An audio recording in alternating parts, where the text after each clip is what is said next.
देश के समस्त देशभक्त प्रबुद्ध नागरिकों, देश के मालिकों, बहुजन समाज के बहुजन साथियों,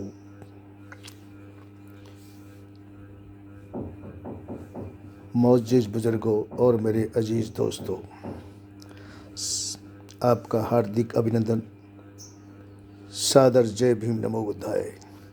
बहुत दिनों के बाद आपके समक्ष आ रहा हूँ, काफ़ी दिनों के बाद। तो आपका ध्यान आकर्षण चाहता हूँ। समय आ गया है आपको अपने दायित्व निभाने का।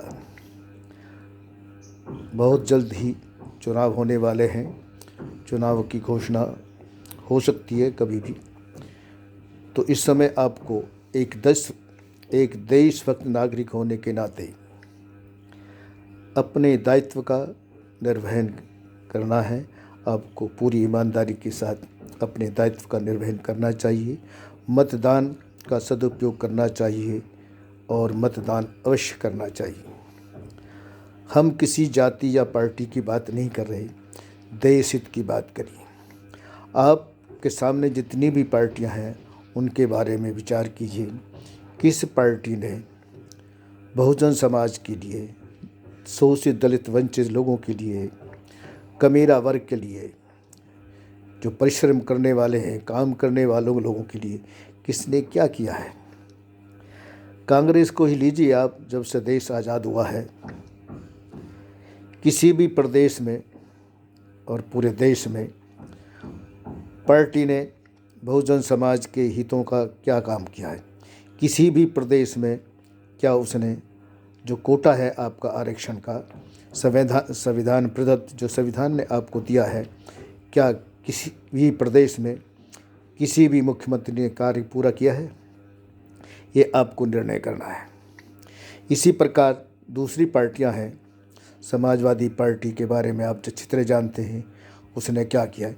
कुछ लोग समाज में छद्म समाजवादी या छद्म साम्यवादी होने का ढोंग रचते, लेकिन उन्होंने चाहे साम्यवादी रही हो या समाजवादी, इसमें बहुत सारे लोग मनुवादी, मानसिक सामंतवादी विचारधारा के लोग हैं जो दलित वर्ग को आगे आने नहीं चाहते, उनको आगे नहीं आने देना चाहते। आप बंगाल को लीजिए, साम्यवादी सरकार रही 25 साल तक। अपने शासनकाल में कभी अपने कैबिनेट में दलित, शोषित, वंचित को उसने स्थान नहीं दिया। और समाजवादी पार्टी के बारे में आप अच्छी तरह जानते हैं, दलित, शोषित, वंचित के लिए क्या किया है वो आप स्वयं निर्णय कीजिए। प्रमोशन में आरक्षण के बिल के बारे में क्या हुआ वो आप अच्छी तरह जानते हैं। अब आप दूसरी जो बची है शेष पार्टी या बहुजन समाज की लीजिए, आप स्वयं देखिए। हमारे कहने से नहीं, लेकिन अपने बुद्धि विवेक का आप सही इस्तेमाल कीजिए। मेरा निवेदन यह है कि अपने ज़मीर और नीयत, बुद्धि के साथ बेईमानी ना करें, सही निर्णय लें, जुल्म के खिलाफ आवाज़ बुलंद करें। कौन सी पार्टी ऐसी है जो देश के अंदर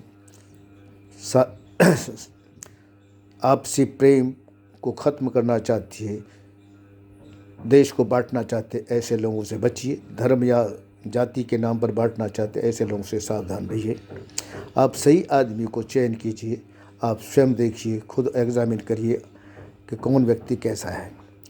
और जहाँ तक बहुजन समाज पार्टी का बात है, आप देखिए कि बहन कुमारी मायावती जी ने चार बार मुख्यमंत्री रही हैं। उन्होंने अपने शासनकाल में क्या कार्य किया है।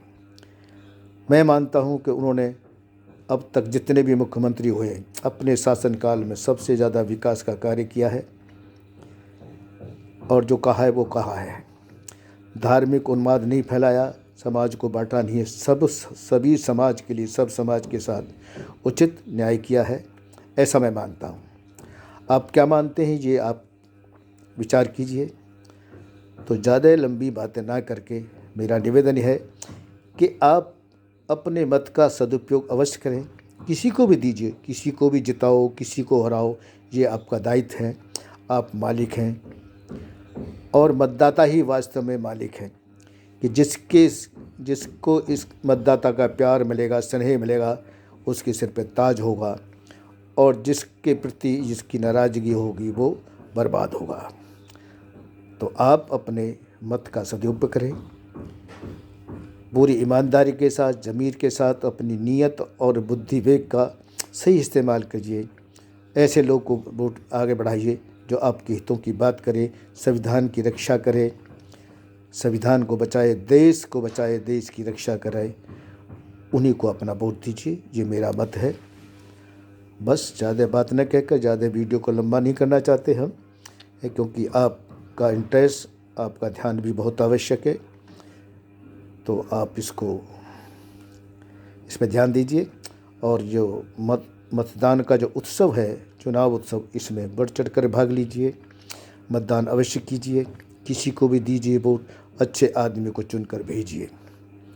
अंत में आपका पुनः हार्दिक अभिनंदन, ससम्मान। जय भीम, नमो बुद्धाय, जय भारत, जय संविधान, सलाम, मातरे वतन, वंदे मातरम।